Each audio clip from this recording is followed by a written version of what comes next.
제1부 황하의 영웅들 제3권 춤추는 천하 제21장 망한 나라를 살리다. 존망. 망한 나라를 살리다 라는 뜻이다. 이 또한 제환공의 공적이다. BC 660년이면 주왕실 연호로는 주해왕 17년이요. 제환공 26년, 노민공 2년이다. 그러니까 노나라에서는 아직 경보가 정권을 잡고 호시탐 탐조카인 노민공의 암살을 노리고 있던 때였다. 그해 북쪽 오랑캐인 북적이 위나라를 침공했다. 적은 적이라고도 하였으며 주로 빨간 옷을 즐겨 입는다 하여 적적이라고도 불리었다. 중국의 북쪽 대륙 전역에 퍼져 있는 비한족계 부족으로 춘추시대 전반에 걸쳐 세력을 키우면서 중원 여러 나라를 자주 침범한 주범이다. 통상 오랑캐 하면 바로 이 적을 말한다.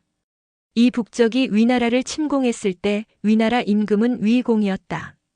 위공은 이복형인 세자급과 공복형인 공자수를 죽이고 군위에 오른 바 있는 위예공의 아들이다. 위공 또한 아버지 위예공을 닮아 암군의 기질이 농후했다. 그는 군위에 오른 후 자신이 좋아하는 짓만 골라 하며 나라 일은 전혀 돌보지 않았다. 그는 유별나게 새를 좋아하는 취미를 가졌는데 특히 학을 몹시 사랑하였다. 학은 빛깔이 깨끗하고 모양이 맑고 울음소리가 멀리까지 미치고 춤을 잘 추는 새인 것은 잘 알려진 사실이더라.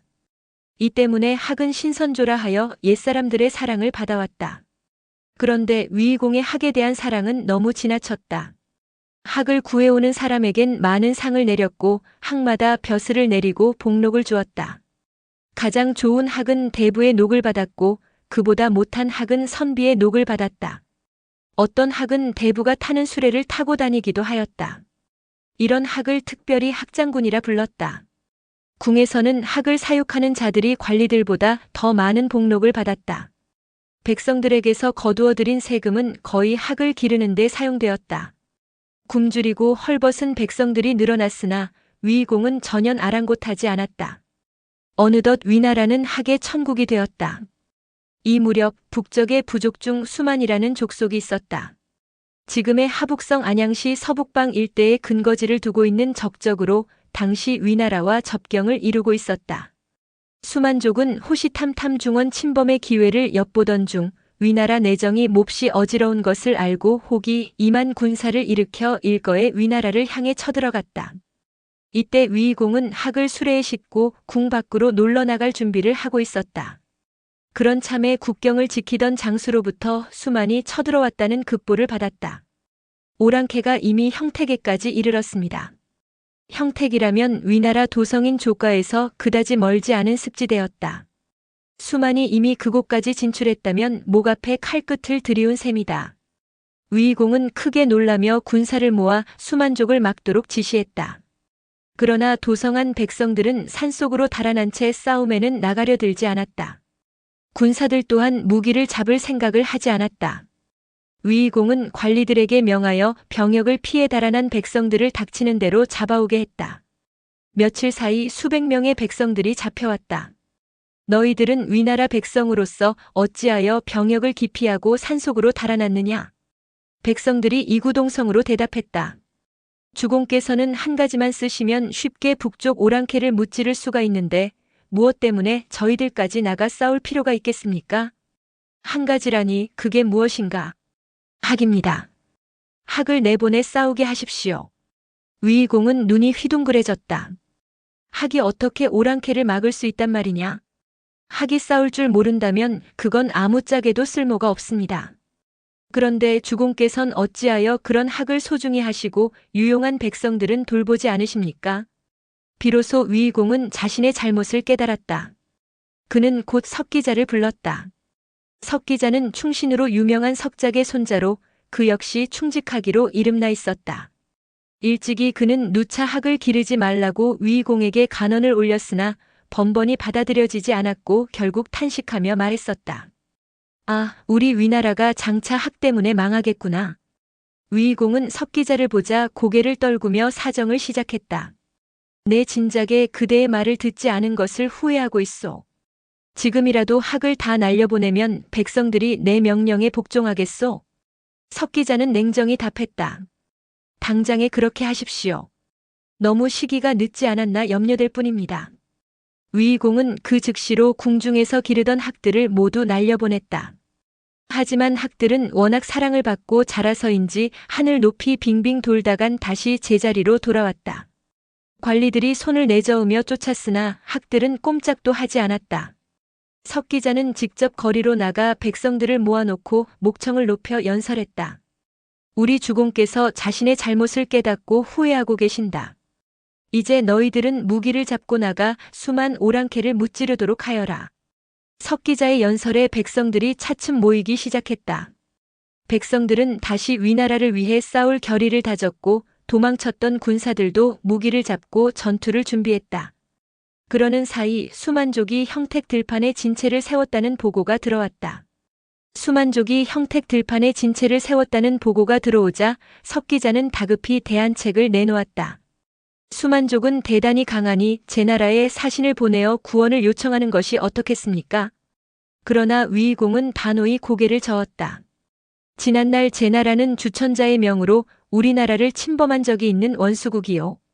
비록 제환공이 패공으로서 위험을 떨치고 있지만 나는 원수국인 제 나라의 도움을 받고 싶지 않소. 차라리 우리 힘으로 오랑캐와 싸워 승패를 가리겠소. 석기자는 안타까운 표정으로 탄식했다. 이때 대부 영속이 앞으로 나서며 스스로 자원했다. 신이 군사를 거느리고 나가 수만족을 막아보겠습니다. 위공은 잠시 생각에 잠겼다가 결연한 각오로 대답했다. 아니요, 과인이 친히 나가지 않으면 군사들이 싸움에 전력을 기울이지 않을 것이오. 그는 석기자와 영속에게 궁성의 일을 당부하며 자신이 직접 전쟁에 나서기로 했다. 이윽고 위공은 병차와 군사들을 이끌고 도성을 떠났다. 그는 중군의 중심에 앉아 북채를 잡았고 대부 거공을 왼편에 앉혀 병차를 조종하도록 했다. 또한 공자백을 차우로 임명하여 적장과 싸우게 했으며 선진대장은 대부 황희, 후군대장은 대부 공영으로 임명하여 진영을 강화했다. 위공은 죽음을 각오하고 형택으로 진군했지만 그의 결심과는 반대로 군사들의 사기는 바닥을 치고 있었다. 도성을 떠난 지 이틀째 되는 밤 군영에서 이상한 노랫소리가 들려왔다. 잠이 오지 않던 위공은 노랫소리를 따라가 화톳불 주위에 앉아있는 병사들을 발견했다. 병사들은 조용히 노래를 부르고 있었다. 학은 국록을 받아먹고 백성들은 힘써 농사를 짓네. 학은 대부가 타는 수레를 타는데 백성들은 호미 대신 무기를 들었네. 오랑캐의 창끝이 너무 날카로워 우리는 감히 그들과 겨루지 못한다. 싸워야 할 것인가? 싸우면 10중 9은 죽을 터인데. 학은 지금 어디에 있을까? 그런데도 우리는 행군하네. 위공은 군사들이 부르는 노랫소리를 듣자 몹시 괴로웠다. 그날 밤 그는 잠을 한숨도 이루지 못했다. 이튿날 위공이 이끄는 위군은 형택 땅 가까이 이르렀다. 멀리 수만족의 진영이 보였는데 그들은 겨우 1,000여 명밖에 되지 않는 듯 보였다. 진영의 배치도 엉성하고 질서도 없어 보였다. 이를 본 위군 장수 황희는 깔보는 어조로 말했다. 사람들은 북쪽 오랑캐가 강맹하다고 보지만 내가 보기엔 헛개비들만 모여있구나. 황희는 북을 울려 군사들을 진격시켰다. 수만군은 처음에는 대열을 정비하지 못한 듯하며 패퇴하는 듯 보였으나 이는 함정이었다. 수만군은 위군을 유인하며 매복해 있던 병력을 활용하기 시작했다. 신호가 오르자 숨어있던 수만군이 사방에서 쏟아져 나왔다. 위군 선봉부대는 순식간에 포위되었고 기세를 빼앗겼다. 이를 본 위공은 북을 쳐 중군 군사들을 진격시켜 선봉부대를 구하려 했다. 그는 자신도 병차를 타고 형택 들판으로 뛰어들었지만 상황은 이미 불리하게 돌아가고 있었다. 전장은 혼란 그 자체였다. 수만군은 위군을 압도하며 기선을 제압했으며 위나라 군사들은 처음부터 싸울 의지가 없었기에 쉽게 붕괴했다. 공포에 휩싸인 군사들은 등을 돌리고 달아나기 시작했다. 물러나지 마라. 위공은 목청 높여 외쳤으나 그의 명령을 따르는 이는 점점 줄어들었다. 위공의 주변에는 이제 위군 병사들이 거의 남아있지 않았다. 대신 수만족의 병사들이 그의 병차를 겨냥하며 첩첩이 몰려들었다. 병차에는 위나라 군우를 상징하는 대기가 꽂혀 있었는데 이는 적군의 주된 표적이 되었다. 병차를 조종하던 거공은 급박한 상황을 감지하고 위공에게 외쳤다. 사태가 급합니다. 주공께서는 대기를 버리시고 수레에서 내리셔야 합니다. 그래야 적군을 속이고 달아나실 수 있습니다.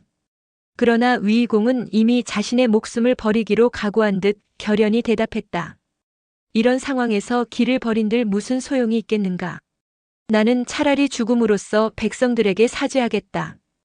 위공은 끝까지 대기를 버리지 않았다. 마침내 수만군은 병차를 에워싸고 칼과 창을 휘두르며 위공과 그의 친위부대를 공격했다. 그 시각 위군의 선진부대와 후군은 이미 완전히 괴멸당했다. 선진대장 황희는 전사했고 후군대장 공영은 자결했다. 이제 남은 것은 위공과 그 친위부대뿐이었다. 차후 공자 백은 적군의 칼에 목숨을 잃었고 병차를 몰던 거공도 끝내 적병에게 목이 달아났다. 마지막으로 위공은 화살을 맞고 병차에서 떨어졌으며 수만군의 칼과 창에 의해 처참히 죽음을 맞이했다. 그때 저문은 석양 저편으로 수백 마리의 학이 길게 울음을 뽑으며 하늘로 날아오르는 모습이 비극적인 전장을 감싸고 있었다. 형택 싸움 이후 위나라 태사 화용활과 예공은 수만군의 포로가 되었다. 수만 장수는 그들을 앞세워 위나라 도성 조가를 공격하려는 계획을 세웠다. 이를 눈치챈 화용활과 예공이 수만족의 수장에게 이렇게 말했다. 우리는 위나라 태사로서 나라의 제사를 관장하기 때문에 많은 사람들이 우리를 따르고 있소. 그대들이 위나라 도성을 얻고 싶다면 우리를 먼저 도성으로 보내주시오. 그러면 우리 두 사람이 조가로 들어가 조정 중신들에게 항복을 권할 것이오. 그렇지 않으면 그대들이 아무리 강맹하다고 하더라도 위나라 도성을 쉽게 점령하기는 어렵소이다. 수만 수장은 두 사람의 말을 그럴듯하게 여겼다. 결국 화용활과 예공을 풀어주어 먼저 조가로 들어가게 했다. 수만 수장은 그들이 도성 내부의 중신들을 설득하여 항복을 받아내리라 믿으며 시간을 벌고자 했다. 한편 위나라 도성을 지키고 있던 석기자는 화용활과 예공이 성문 밖에 당도했다는 소식을 듣고 즉시 성문으로 달려갔다. 조급한 마음에 그는 성문을 여는 대신 우선 두 사람에게 물었다. 주공은 어디 계시오? 화용활은 눈을 떨구며 무거운 어조로 대답했다. 우리 군사들은 모두 전멸당했소. 주공께서도 끝내 죽음을 맞으셨소. 오랑캐 군사는 우리가 예상했던 것보다 훨씬 강했소.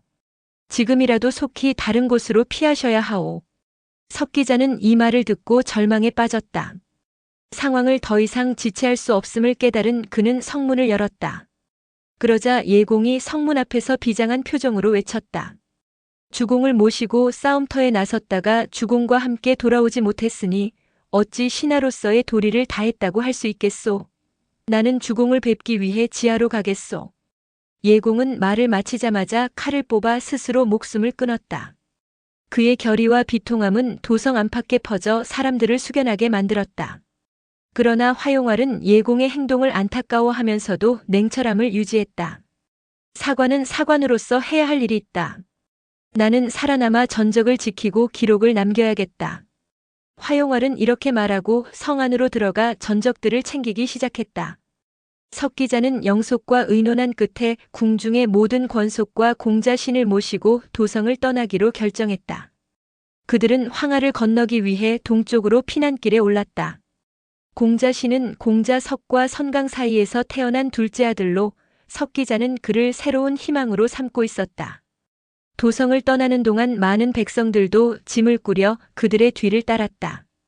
그러나 미처 피난하지 못한 백성들은 뒤늦게 조가로 쳐들어온 수만군에게 잔인하게 학살당했다.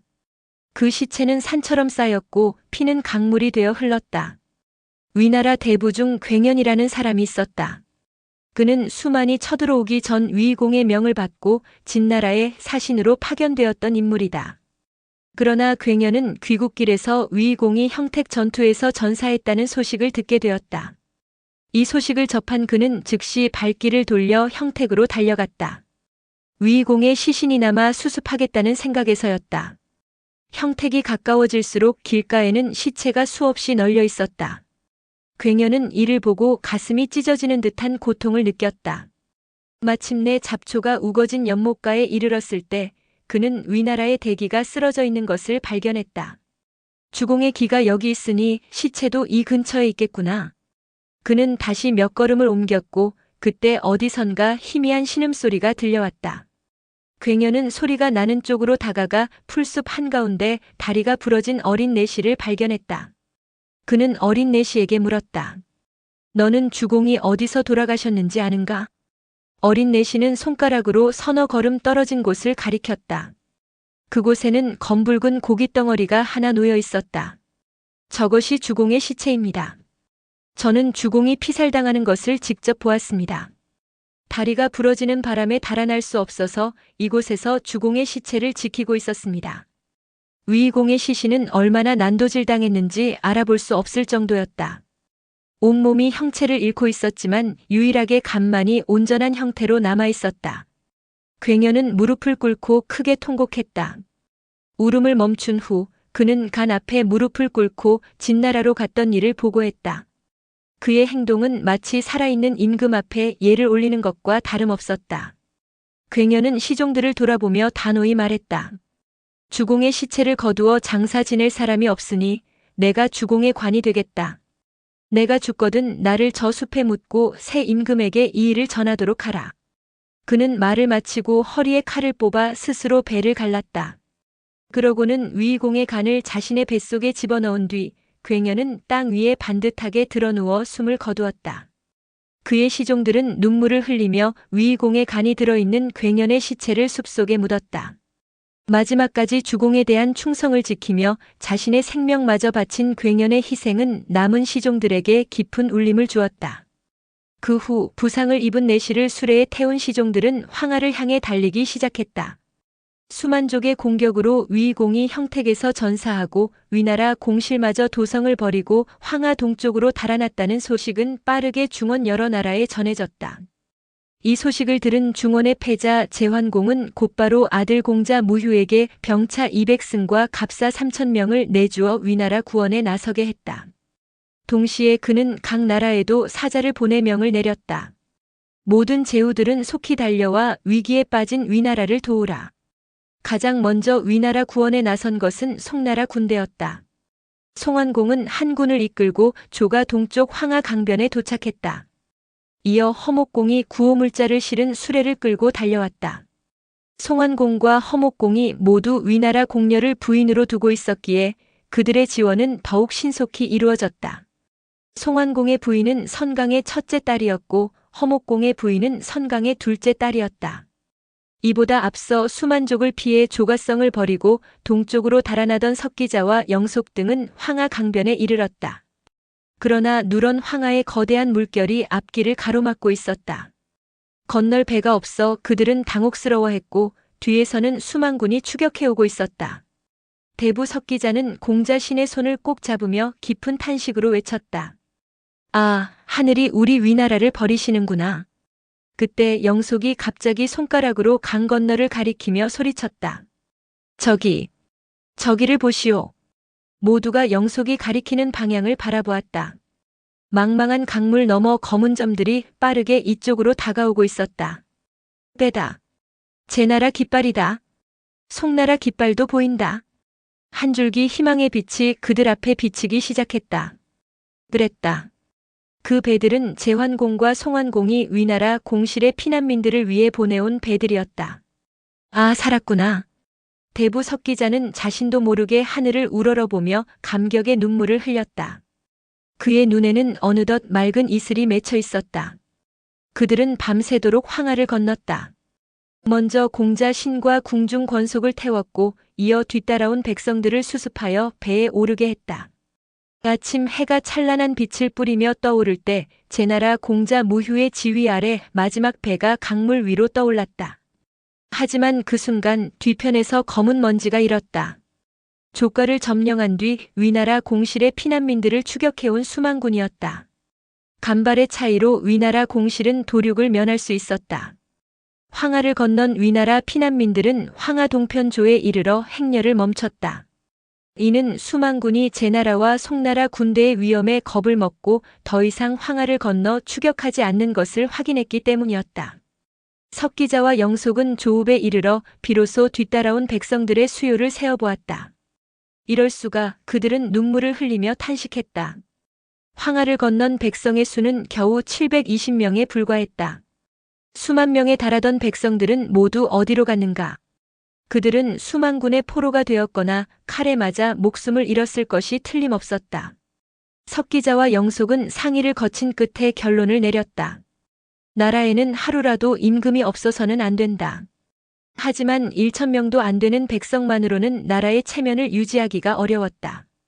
이에 석기자와 영속은 인근 마을에서 4,000명의 백성을 모았고 조읍을 도성으로 삼아 공자신을 임금의 자리에 올렸다.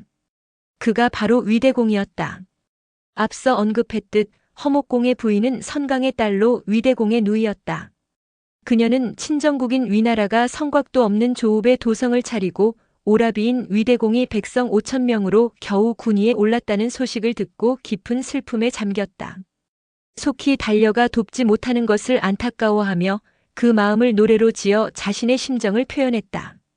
그녀가 읊은 이 시는 용풍편에 실려 오늘날까지 전해지고 있다. 제치 달리고 달려라 수레여.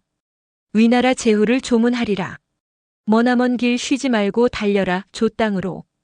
대부들이 산 넘고 물 건너 조문했으나 내 마음은 오로지 근심뿐이네. 내가 가는 것을 못마땅히 여기지만 내 마음 돌이킬 수 없네. 내가 가는 것을 허락지 않지만 내 마음 멀어지지 않네. 내가 가는 것을 못마땅히 여기지만 내 마음 돌이킬 수 없네. 내가 가는 것을 좋지 않게 여기지만 내 마음 그치지 않네. 저 높은 언덕에 올라 패모 한약재를 캐보세. 여자는 근심이 많다고 하지만 거기엔 다 이유가 있다네. 허나라 사람들은 나를 나무라지만 어리석고 유치한 짓이라네. 들판에 나가면 푸르푸르 싱싱한 저보리싹 큰 나라에 도움을 청해도 누가 달려와 구해줄지 모르거늘. 세상의 군자들이여 나를 허물지 마오. 그대들이 생각하는 바가 내 생각에는 미치지 못한다오. 제치는 수레여 달려라라는 뜻으로 그녀의 비통한 마음과 친정국 위나라를 향한 애절한 충정을 담고 있다. 제목에서 알 수 있듯이 허목공의 부인이 친정나라로 달려가 위로하고 싶어하는 마음이 여실히 나타나 있다. 그녀의 노래는 단순한 슬픔의 표현을 넘어 주변 강대국, 특히 패공을 자처하는 제환공을 겨냥한 호소의 노래라고도 해석될 수 있다. 이는 위나라를 돕자는 강력한 메시지를 담고 있었다. 그녀가 지어 부른 노래는 곧 허나라 전체로 퍼져나갔고 이어 중원의 여러 제후들에게도 전해졌다. 제환공은 이 노래를 듣고 자신의 처신을 부끄러워하며 한탄했다. 아, 나의 마음씀이 아녀자의 그것보다 못하구나. 제환공은 관중을 불러 본격적으로 위나라를 도울 일을 의논하려 했으나 그 순간 또 다른 급보가 들어왔다. 위대공이 세상을 떠났습니다. 위공의 뒤를 이어 군위에 오른 위대공은 본래 어린 시절부터 병이 있었던 인물이었다. 이번 난리를 겪으면서 병이 악화되어 임금에 오른 지 채 한 달도 되지 않아 죽음을 맞이한 것이다. 위나라의 환란이 어찌 이처럼 끊일 새가 없는가. 제환공이 탄식하고 있던 때 위나라 대부 영속이 조읍에서 달려와 제환공에게 아련을 청했다.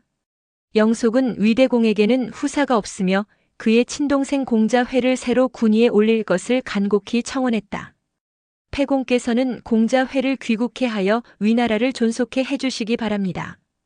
영속의 눈물 어린 청원에 제환공은 이미 위나라를 돕기로 마음을 굳힌 상태였다.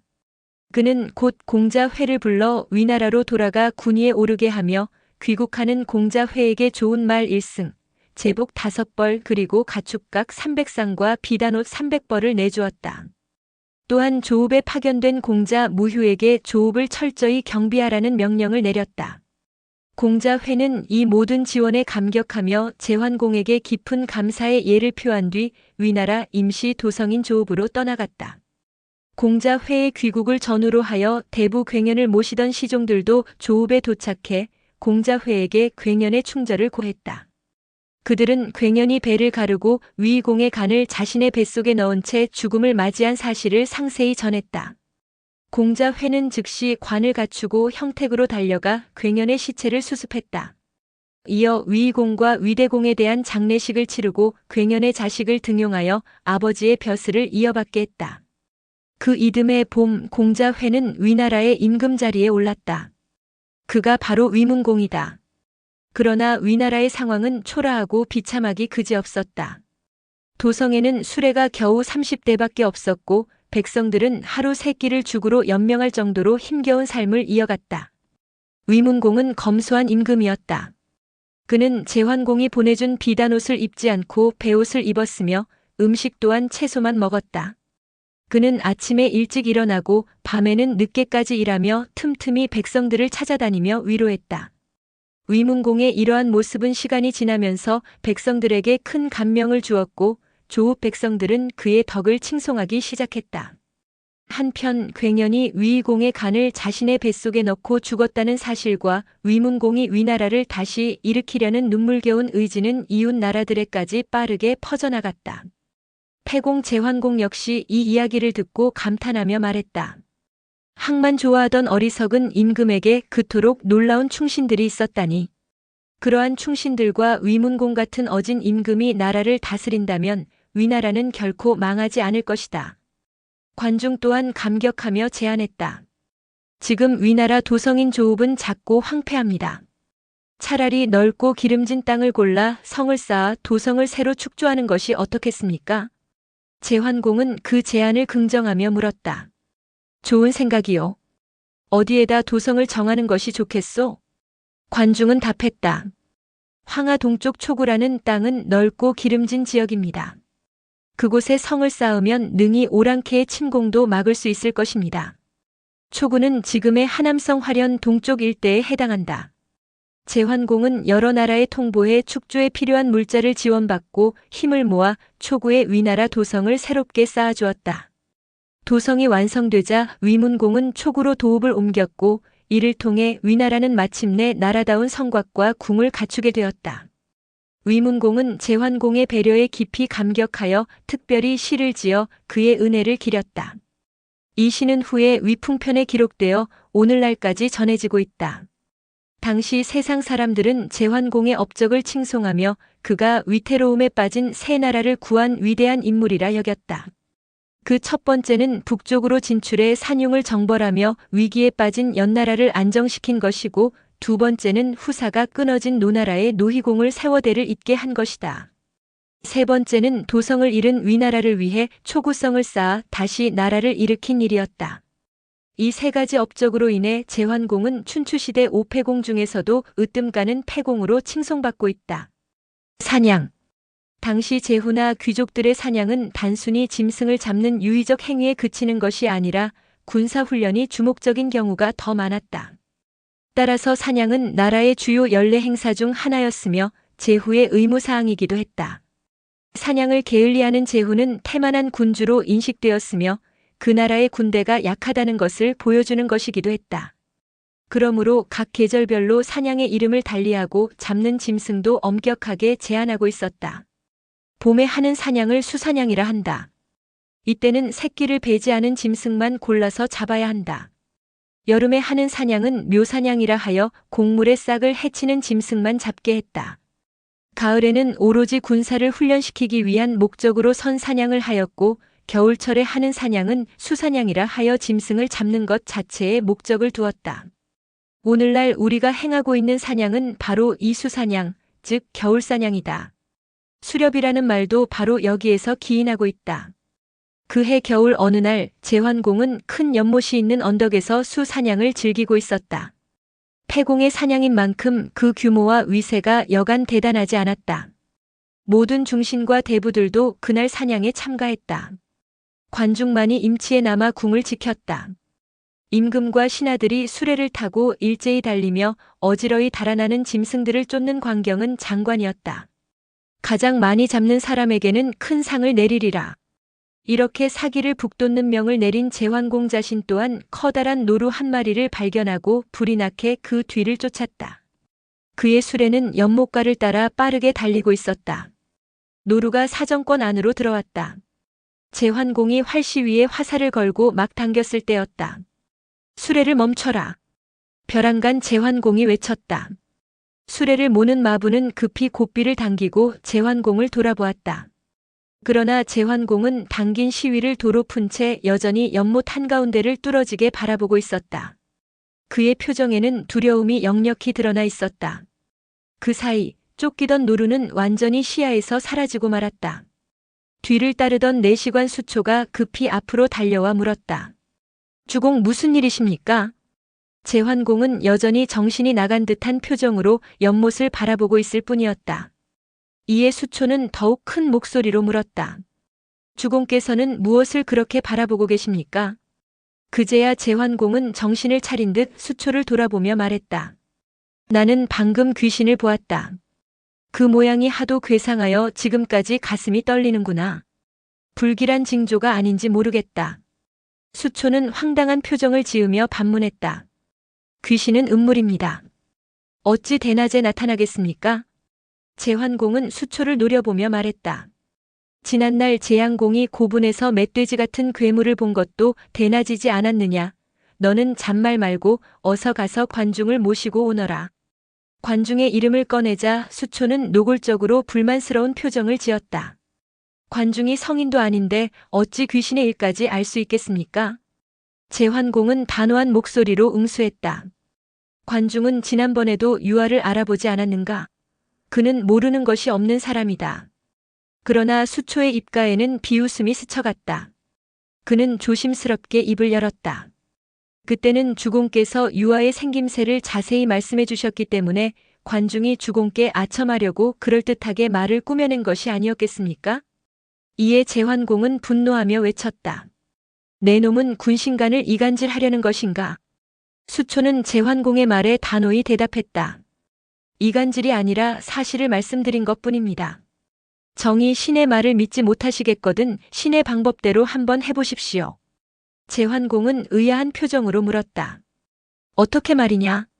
수초는 침착하게 설명했다. 일단 궁으로 돌아가 관중을 불러 물으시되 주공께서는 귀신만 보았다고 하시고 그 모양새는 말씀하지 마십시오. 그래도 관중이 귀신을 알아맞춘다면 관중은 틀림없이 성인입니다. 제환공은 잠시 생각에 잠기더니 고개를 끄덕이며 답했다. 그렇게 하겠다. 제환공은 말을 마치자 수레를 몰고 궁으로 돌아갔다. 그는 여전히 불안과 공포에 사로잡혀 있었다. 밤이 되자 병으로 드러눕게 되었고 그의 증상은 꼭 학질과도 같았다. 다음 날 관중과 대부들이 병문안을 하기 위해 모여들었다. 제환공은 관중을 가까이 불러 물었다. 과인이 어제 사냥을 갔다가 귀신을 본 뒤로 무섭고 떨려서 견딜 수가 없소. 중보는 내가 본 귀신의 모양새를 말해보오. 관중은 잠시 생각하더니 끝내 귀신의 생김새를 설명하지 못했다. 이를 본 수초는 웃으며 말했다. 신은 처음부터 관중이 대답하지 못할 줄 알았습니다. 제환공의 병은 시간이 갈수록 깊어졌다. 관중은 제환공의 상태를 근심하며 거리에 크게 방문을 붙였다. 방문에는 이렇게 적혀 있었다. 누구든지 주공이 본 귀신의 생김새를 말하는 자가 있다면 내가 받는 녹의 3분의 1을 주겠다. 며칠 후 관중의 집 앞에 한 사람이 나타났다. 그는 삿갓을 깊이 눌러쓰고 조각조각 누빈 옷을 입은 허름한 촌사내였다. 촌사내는 대문을 두드리며 관중과의 만남을 청했다. 관중은 첫눈에 이 사내가 범상치 않은 인물임을 알아차렸다. 그는 정중히 허리를 숙여 그를 방 안으로 모셔들였다. 방 안에 들어선 촌사내는 관중에게 조심스럽게 물었다. 주공께서는 지금도 병환 중이십니까? 관중은 고개를 끄덕이며 대답했다. 그렇소. 물론 귀신을 보고 난 뒤에 생긴 병환이겠지요. 관중은 깊은 숨을 내쉬며 답했다. 그러하오. 주공께서는 어디에서 귀신을 보셨습니까? 관중은 잠시 생각을 하다 말했다. 사냥을 나갔다가 연못 속에서 나타난 귀신을 보신 모양입니다. 촌사내는 확신에 찬 목소리로 말했다. 그렇다면 아무 걱정할 게 없습니다. 오히려 좋은 징조일지도 모릅니다. 관중은 기대에 가득 찬 눈빛으로 촌사내를 바라보며 물었다. 그대는 그 귀신을 알고 있다는 말씀이요? 촌사내는 침착히 대답했다. 짐작은 갑니다. 그 귀신의 형상도 말씀하실 수 있겠소? 촌사내는 잠시 고민하더니 대답했다. 그것을 말하는 것은 어렵지 않으나 주공을 직접 만나 뵙고 말씀드리는 것이 나을 듯합니다. 관중은 그의 말을 받아들이며 결정을 내렸다. 그렇게 하시오. 관중은 그 길로 촌사내를 데리고 궁으로 들어갔다. 궁에 도착한 관중은 먼저 침실로 들어가 병환으로 누워있는 제환공을 만났다. 그때 제환공은 이불을 두껍게 쌓고 그 위에 앉아 있었다. 한창 총애를 받고 있던 장위희와 소위희가 양옆에서 그의 등을 주무르고 있었고 다른 궁첩은 발을 주무르고 있었다. 내시관 수초는 한쪽에 앉아 약사발을 들고 제환공이 약을 마시기를 기다리고 있었다. 그때 관중이 허리를 숙이며 조용히 아뢰었다. 귀신의 생김새를 말하겠다는 사람이 있어 데리고 왔습니다. 한번 불러보시렵니까? 어서 데리고 들어오시오.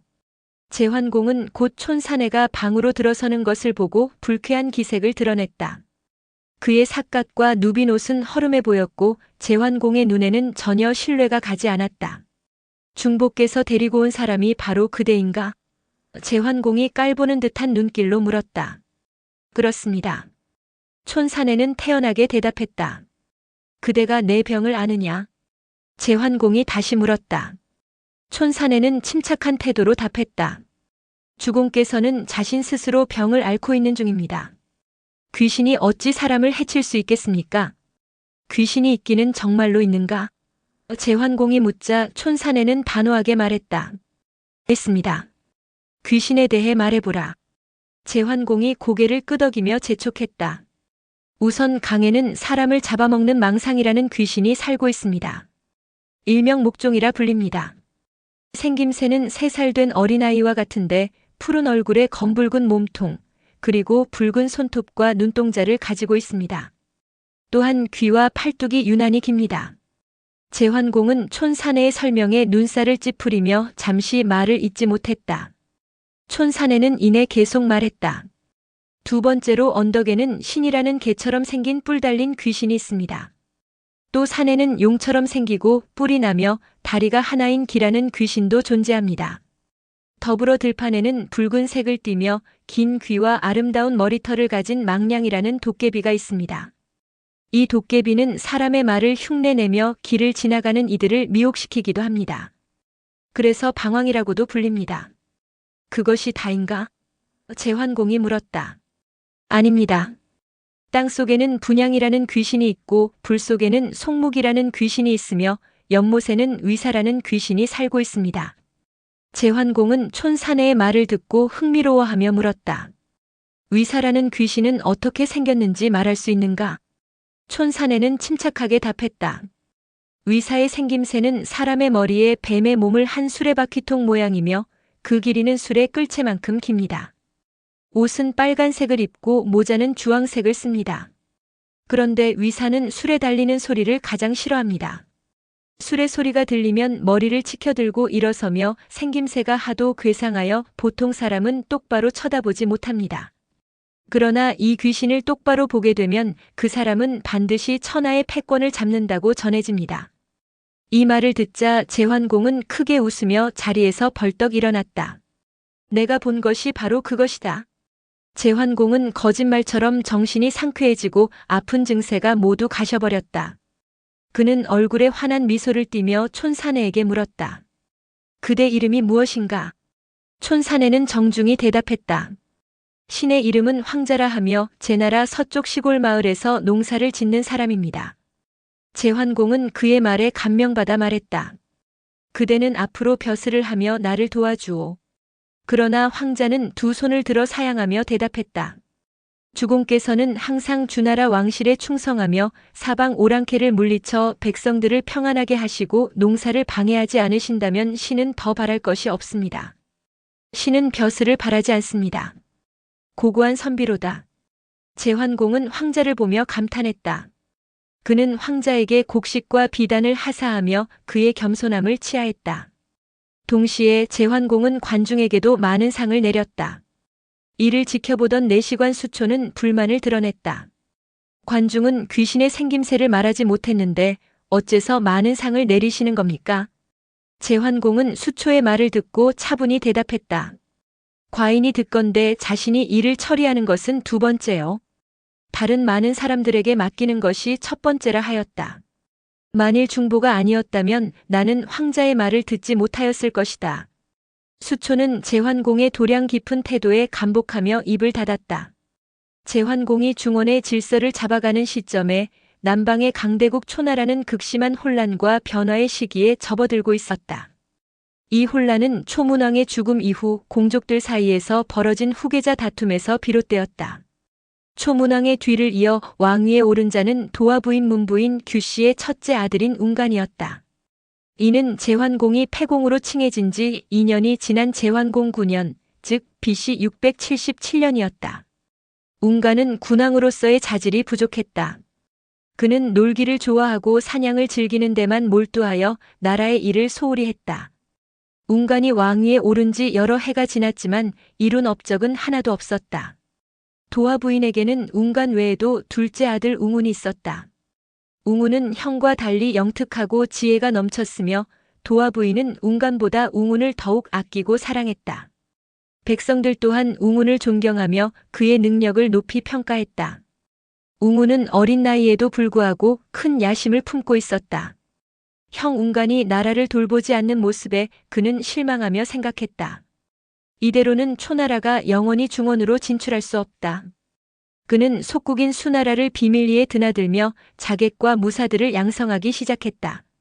도화 부인과 백성들이 웅간을 탐탐치 않게 여기고 있다는 사실은 웅운의 야심에 더욱 불을 붙였다. 결국 어느 날 초왕 웅간이 교회로 사냥을 나갔다가 웅운이 미리 매복시킨 수나라의 자객과 무사들에게 습격을 당했다. 웅간은 이 습격으로 목숨을 잃었고 웅운은 그 길로 어머니 도화 부인을 찾아가 말했다. 형님이 사냥 중에 자객의 습격을 받아 죽었습니다. 범인은 잡지 못했습니다. 도화 부인은 웅운의 말을 의심스러워했으나 자세히 묻지는 않았다. 그녀는 대부들에게 명하여 웅운을 왕위에 올리도록 했다. 이렇게 해서 웅운은 초성왕으로 등극하게 되었다. 초성왕은 형 웅간을 선왕으로 대우하지 않았다. 왕의 시호를 내리지 않았기 때문에 웅간은 도 혹은 장호로 불렸다. 오는 초나라에서만 쓰이는 용어로 시호를 받지 못한 임금을 뜻한다. 이때가 BC 672년으로 웅간은 고작 5년간 왕위에 머물렀다. 초성왕은 형을 죽이고 왕위에 올랐지만 아직 나이가 어렸다. 그는 초문왕의 동생이자 숙부인 자원을 영윤으로 삼아 내정을 정비하고자 했다. 영윤은 초나라의 관직명으로 재상에 해당한다. 그러나 어린 왕이 즉위하면 왕위를 노리는 사람이 나타나기 마련이다. 초나라에서도 마찬가지였다. 영윤 자원이 바로 그 장본인이었다. 그는 초문왕이 죽은 뒤부터 은근히 왕위를 노려왔으며 천하절색인 형수 도화 부인을 자신의 부인으로 삼고 싶어 했다. 자원은 조카인 초성왕의 나이가 어린 것을 빌미로 삼아 자신이 영윤의 지위를 이용해 오만방자한 행동을 서슴지 않았다. 하지만 자원에게도 두려운 존재가 있었다.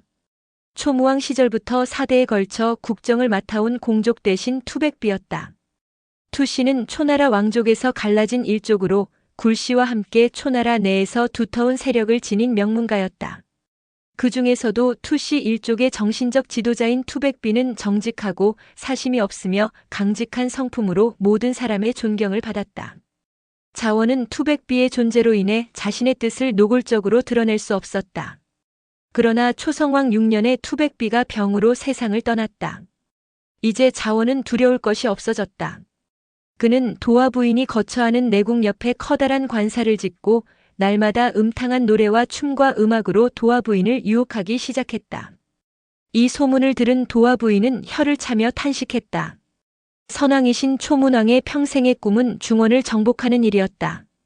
그런데 그 동생이자 영윤이라는 사람이 그 꿈을 실현할 생각은 하지 않고 노래와 춤으로 세월을 보내고 있으니 참으로 한심한 일이로다. 더욱이 정나라는 우리 초나라를 섬기다가 초문왕이 돌아가시자마자 배반한 나라이지 않은가. 도화 부인의 이 탄식이 영윤 자원의 귀에 들어갔다. 자원은 불현듯 얼굴빛을 바꾸며 결심을 굳혔다. 부인이 바라는 바가 중원이라면 내 어찌 그 소원을 들어주지 못하겠는가. 내가 친히 정나라를 치고 돌아오리라. 그해 가을 자원은 병거 600승을 거느리고 스스로 중군이 되었다. 그는 투어강과 투호를 전대로 삼고 투반, 왕손 유, 왕손가를 후대로 삼아 대군을 이끌고 정나라로 진격했다. 이 무렵의 정나라 임금은 정문공이었다. 당시 제환공은 명실상부한 패공으로서 군림하며 중원의 질서를 확립하고 있었다. 주왕실조차 제환공에게 방백이라는 직위를 내리고 그의 세력에 기대고 있었으니 제나라의 영향력은 말 그대로 태양처럼 커지고 있었다. 정문공은 제나라의 세력이 강대해지는 것을 보며 정나라도 위태로워질까 염려하여 제나라에 조공을 바치고 동맹을 청했다. 그런데 그 시기에 초나라 영윤자원이 대군을 이끌고 정나라로 쳐들어온다는 소식이 들려왔다. 정문공은 놀라움을 금치 못하며 신하들을 불러 회의를 소집했다. 그 논의의 주제는 단순했다. 싸울 것인가 아니면 강화를 청할 것인가. 대부들은 각각 다른 의견을 내놓았다. 싸우자는 측에서는 정나라가 제나라를 배신할 수 없다는 이유를 들었고 강화를 청하자는 측에서는 제나라와의 거리로 인해 도움을 받을 수 없다는 현실적 문제를 강조했다. 대부들 간의 의견이 분분한 가운데 지금까지 침묵을 지키던 정경숙첨이 느닷없이 의견을 냈다. 신의 생각으로 초나라 군사는 머지않아 스스로 물러갈 것입니다. 그러니 군사를 내어 싸울 필요도 없고 사자를 보내어 강화를 청할 필요도 없습니다. 정문공은 의아해하며 물었다. 그대는 무슨 근거로 초군이 스스로 물러난다고 장담하는 것이오? 숙첨은 초나라 군사의 배경과 자원의 행보를 설명하며 답했다. 초나라 영윤자원이 대군을 일으킨 것은 단순히 도화 부인의 환심을 사기 위함입니다. 그러니 그는 반드시 승리해야 한다는 초조감에 사로잡혀 있을 것입니다. 사람은 이기고자 하는 부담감이 크면 패배의 두려움도 함께 커지기 마련입니다. 신에게는 이미 초군을 물리칠 계책이 있사오니 주공께서는 너무 근심하지 마십시오. 정문공은 숙첨의 말을 신뢰하기로 했다. 그때 척후병들이 돌아와 초군의 진군 상황을 보고했다. 초나라 군사가 이미 길질관을 돌파하여 외성의 순문으로 진격하고 있습니다. 길질관은 신정 남쪽 교외에 위치한 요새였고 순문은 신정을 둘러싼 외성의 문이었다. 척후병들의 이 보고를 들은 대부 도숙은 창백한 얼굴로 외쳤다. 초군이 눈앞에 다가왔으니 이제는 강화를 청할 시간조차 없습니다. 주공께서는 속히 동구로 피신하십시오. 숙첨은 도숙을 호되게 꾸짖으며 단호히 말했다. 그대는 주공의 마음을 어지럽히지 말라. 그리하여 숙첨은 무장병사들을 신정 내성 안에 매복시키고 대담무쌍하게 성문을 활짝 열어놓았다. 그는 백성들에게 평소와 다름없이 거리를 왕래하며 두려움의 기색을 일체 보이지 말라고 명령했다. 이것이 바로 공성의 계였다. 후일 삼국시대의 명전략가 제갈공명이 서성의 성문을 열어두고 성루에서 검은고를 뜯으며 위군의 장수 사마의를 물러가게 한 책략은 바로 숙첨의 공성 계략을 본딴 것이라 할 수 있다. 선봉장으로 외성 순문을 가장 먼저 통과한 초나라 장수 투어강은 내성 앞에 도착하자마자 이상한 광경에 멈췄다. 성 위를 아무리 살펴보아도 정나라 군사의 움직임이 전혀 보이지 않았던 것이다. 그의 마음속에는 온갖 의심이 스쳐 지나갔다. 이건 틀림없이 우리를 성 안으로 끌어들이려는 계략이다. 모든 병사는 경솔히 나가지 말라. 투어강은 신중을 기하며 총사령관 자원이 도착할 때까지 기다리기로 했다. 그는 군사를 물려 신정성에서 올이 떨어진 곳에 영체를 세웠다. 다음 날 자원은 중군을 이끌고 신정성에 당도했다. 투어강은 자원에게 정성 내부의 상황을 상세히 보고했다. 그럴 리가 있는가? 자원은 의아해하며 높은 언덕으로 올라가 성안을 살폈다. 그러나 그의 눈앞에 펼쳐진 광경은 투어강이 말했던 것과 전혀 달랐다. 성 위에는 깃발이 정연히 꽂혀 있었고 무장한 군사들이 숲처럼 늘어서 있었다. 자원은 이 모습을 보고 고개를 저으며 깊은 한숨을 내쉬었다. 정나라에 뛰어난 지략가가 많다고 하더니 과연 그들의 계책을 측량할 길이 없구나. 내가 여기서 실수라도 하면 어찌 도화 부인의 얼굴을 볼 수 있겠는가. 저들의 약점을 먼저 탐지하고 나서 신중히 공격해야겠다. 그 후로도 자원은 신정성을 공격하지 않고 그 자리에 머물며 10여일을 보냈다. 그러던 어느 날 염탐병이 급히 들어와 보고했다. 지금 제환공이 송, 노나라 군사들과 함께 정나라를 구원하러 오는 중입니다. 이 소식은 자원에게 청천벽력과도 같았다. 그는 땅이 꺼질 듯 깊은 한숨을 내쉬며 혼잣말을 했다. 제환공이 우리의 귀로를 끊으면 우리는 앞뒤에서 공격을 받게 될 것이다. 하지만 내가 이미 정나라 도성까지 쳐들어왔으니 이는 승리와 다름없다. 더 무엇을 바랄 것인가? 자원은 그렇게 중얼거리더니 전군에 비밀 명령을 내렸다. 모든 군사는 함매를 하고 말에 달린 방울을 모두 떼어내어 철군하라. 그날 밤 초나라 군사는 마치 겁에 질린 쥐새끼처럼 소리 없이 정나라 도성을 떠났다. 그러나 전투 경험이 많은 자원은 후퇴 시 무엇보다 적병의 기습을 경계했다. 그는 정나라 군사들의 추격을 막기 위해 군막과 초나라 장수의 깃발을 그대로 남겨두었다. 이로써 초군은 마치 대군이 여전히 성 주변에 머물러 있는 것처럼 가장하여 철군의 흔적을 감추었다. 다음 날 아침 정나라 정경 숙첨은 성 위로 올라갔다. 초군 진영을 한동안 살펴보던 숙첨은 갑자기 손가락으로 초군 영체를 가리키며 크게 외쳤다. 저건 빈 군막이다. 초나라 군사는 이미 모두 달아났다. 군사들은 믿지 못하고 서로를 쳐다보며 숙첨에게 물었다.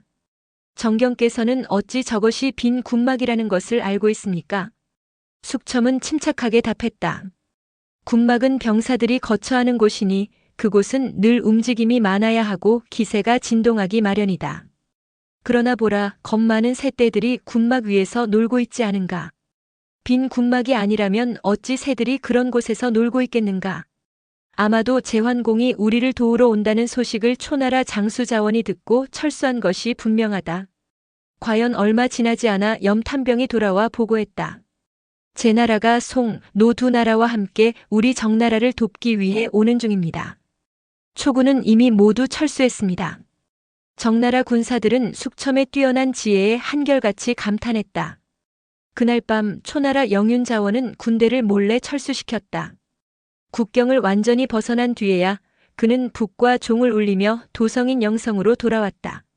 자원은 사람을 보내 도화 부인에게 가장 먼저 보고했다. 영윤께서 정나라를 치고 이제 막 돌아오셨습니다. 하지만 도화 부인의 반응은 차가웠다. 승리하고 돌아왔으면 먼저 백성들에게 널리 알리고 다음으로 상벌을 밝히고 태묘에 고하여 선왕의 영혼을 위로해야 할 것이거늘 어찌 보잘것없는 미망인에게 먼저 보고하는 것이냐. 자원은 이 말을 듣고 부끄러움에 밤잠을 설칠 지경이었다. 게다가 얼마 지나지 않아 이기고 돌아왔다는 그의 말이 거짓임이 밝혀졌다. 이후로 도화 부인뿐만 아니라 초성왕마저도 자원을 경계하며 싫어하게 되었다. 그럼에도 불구하고 자원은 자신의 야망과 욕심을 끝내버리지 않았다. 그는 왕위를 빼앗기에 앞서 도화 부인의 몸부터 정복하려는 계획을 세웠다. 마침 도화 부인이 병에 걸려 자리에 눕자 자원은 문병을 핑계로 내궁에 들어가 아예 그곳에서 숙식하며 지내기 시작했다. 그는 자신의 친위병들로 하여금 내궁을 철저히 지키게 하였다. 며칠이 지나자 대부 투렴이 이 사실을 알게 되었고 곧바로 내궁으로 들어가 자원을 찾았다. 그때 자원은 거울 앞에서 수염을 다듬고 있었다. 이를 본 투렴은 참지 못하고 자원을 향해 호되게 꾸짖었다. 신하된 자로서 어찌 내궁에서 수염을 다듬으며 있을 수 있소? 속히 궁 밖으로 나가시오. 자원은 눈을 부릅뜨며 냉랭히 대답했다. 여기는 내 집이나 다름없소. 그대는 상관하지 마시오. 영윤이 아무리 선왕의 동생이라 하지만 동생도 신하는 신하요. 신하는 신하로서의 법도가 있는 법. 어찌 미망인이 계시는 곳 가까이에다 거처를 마련할 수 있단 말이오. 투렴이 조금도 물러나지 않자 자원은 결국 분노를 터뜨렸다. 초나라 정사가 내 손에 있는데 내 놈이 무엇이기에 이래라 저래라 간섭하느냐. 그러고는 좌우에 있던 군사들에게 명하여 투렴의 두 손에 쇠고랑을 채우고 작은 방에 가두게 했다. 이 소식은 곧 도화 부인의 귀에 들어갔다. 그녀는 크게 분노하여 사람을 보내 얼마 전 세상을 떠난 투백비의 아들 투고거토에게 비밀 지령을 내렸다. 그대는 속히 궁으로 들어와 왕실의 어지러움을 바로잡아라. 투고거토는 도화 부인의 지령을 초성왕에게 알리고 투오, 투어강 그리고 아들 투반과 함께 자원을 제거할 계책을 세웠다. 그날 밤 투고거토와 투씨 일족은 군사를 거느리고 왕궁을 에워쌌다. 자원의 200여 친위병들은 공포에 사로잡혀 모두 달아났다. 그러나 자원은 바깥 상황을 전혀 알지 못한 채 한 궁녀를 끌어안고 술에 취해 잠들어 있었다. 꿈결 속에서 요란한 소리를 듣고 잠에서 깨어난 그는 별난이 일어났음을 짐작하며 급히 칼을 집어들었다. 누군가 자신을 향해 뚜벅뚜벅 걸어오는 소리가 들렸다. 어둠 속에서 그는 투고고토의 아들 투반을 알아보고 꾸짖듯 큰 소리로 외쳤다. 내 놈이 난을 일으켰느냐? 투반이 가까이 다가오며 단호히 대답했다. 나는 난을 일으킨 자가 아니다. 난을 일으킨 자를 처단하러 온 사람이다. 투반과 자원은 치열하게 싸우기 시작했다. 서너 합 정도 격돌하던 중 투어강과 투오가 달려와 투반과 합세했다. 이미 나이가 50을 넘긴 자원은 새 젊은 장수들과 상대하기 어렵다는 것을 깨닫고 몸을 돌려 달아나려 했다. 그러나 그 순간 투반의 칼이 번뜩이며 자원의 목을 치었고 그의 목은 바닥에 굴러 떨어졌다. 그 한편 투고고토는 밀실에 갇혀있던 투렴의 쇠고랑을 풀어주고 함께 밖으로 뛰어나왔다. 그들은 도화 부인의 침실 밖에 이르러 머리를 조아리며 모든 상황을 보고했다. 이튿날 아침 초성왕은 백관들의 조례를 받은 후 엄명했다. 영윤자원의 집을 도륙하고 그의 죄상을 낱낱이 써서 시장거리에 게시하라. 그 시기 초나라는 도호 운간의 학정과 피살, 영윤자원의 만행 등으로 극도의 혼란과 국력 약화를 겪고 있었다. 나라가 건국 이래 최대 위기에 직면한 것이다. 하지만 초성왕은 어린 나이에도 불구하고 이러한 내부 사정을 명확히 인지하고 있었다. 그는 투렴과 그 일족을 불러 자신의 결심을 밝혔다. 이대로라면 우리 초나라는 약소국으로 전락하고 말 것이다. 현재 영윤 자리도 공석이니 대부 투렴께서 영윤을 맡아 국정을 재정비해 주시길 바랍니다. 대부 투렴은 고개를 저으며 사양했다. 지금 중원의 여러 제후국을 이끌어 나가는 나라는 제 나라입니다. 제 나라 임금 제환공은 즉위하자마자 명제상 관중과 초야의 인재 영척을 등용하여 부국 강병책을 펴 바야흐로 패공의 이름을 얻었습니다. 우리도 그와 같은 인재를 등용하여 부국 강병부터 이룩해 놓아야 합니다. 투렴은 말을 이어갔다. 그런데 신으로 말할 것 같으면 도저히 관중의 재능을 따를 수 없습니다. 왕께서 내정을 바로잡고 기강을 세우시어 제 나라와 겨루고자 하신다면 반드시 투고고토를 영윤 자리에 올리셔야 합니다. 관중과 맞설 수 있는 이는 투고고토뿐입니다. 다른 신하들도 이에 이구동성으로 동의하며 말했다. 그렇습니다.